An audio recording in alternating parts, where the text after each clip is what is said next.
Just about the time Craig Sabata checks back in with his team members in the shop at PCMC in Green Bay, Wisconsin, where Craig is the service parts value stream leader, a member of one of his other teams is heading home.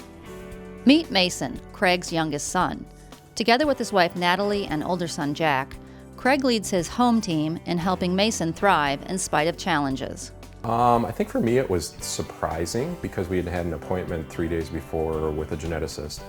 And although he didn't come out and say nothing was wrong, I think he gave both Natalie and I the impression that things were going to be fine, but we had to do the genetic test to make sure. Natalie unfortunately didn't wait for me to get home from work to get the test results, so she had called on her own while she was at home, called me when I was at work, of course extremely upset. I was scared. Craig came home right away, but I figured we had to deal with the situation and figure out how we were going to move forward and take a proactive approach right away. Mason is high functioning and attends a regular school where he is mainstreamed. I'm Mason Sabata. I say BOTA, and I play soccer and dive, and I play basketball. He just always has a sense of humor. And I always look at him with the biggest smile on his face, and he just gives me a reason to come see him every day. Just always cheerful and happy. I want him to have a successful life. I want him to ideally have an office position and not just work in, retail or just an extra job. I want him to have a job where he takes accountability for it. I'll grow up will be a chef cooking at TJ. He wants to be a hibachi chef. The ones that throw the eggs and catch them and. I think of Mason as being any typical boy, and it's, to me, there's the positives so outweigh the negatives.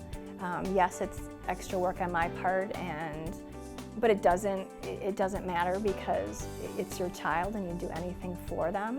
So yes, I wish he didn't have Down syndrome, but he does, so you just have to move forward with what God's given you in life. I believe Mason has really been successful, been able to advance well because of three big things. First of all is Natalie. She spends an absolute ton of time working with him. Then in addition to working with him, making sure he has resources to really help him along. And that's really the second piece. Can't speak highly enough for the school district that we're in. They mainstream him, but then the areas where he does need special attention, they spend a lot of time working with him with that. We have quarterly reviews with the school as to where he's doing a great job, where he's falling short, helping us with those things. That's been fantastic. And then lastly, I think, is Mason. I just think Mason really has a desire to learn things, to excel at things, to really understand things. And I think because of that attitude, he's able to use the tools that we've been trying to give him to be the absolute best that he can be.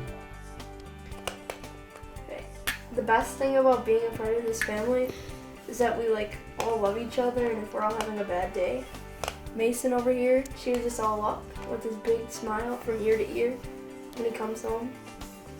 Jack is the best. My best Jack is a good friend for me, and Jack is a good player, soccer and soccer, and that's all. We push Mason a lot. I think Mason he has a very good attitude, and he's willing to try new things, which is great. But I think with us backing him and continuously pushing him to succeed is what makes him successful. I think it's us. I think it's us doing what we can for him. And even though it takes the extra time and effort from us, it doesn't matter because he's our son and I want the best for him. With the encouragement and patience of his devoted parents and brother, future chef Mason is well on his way to success.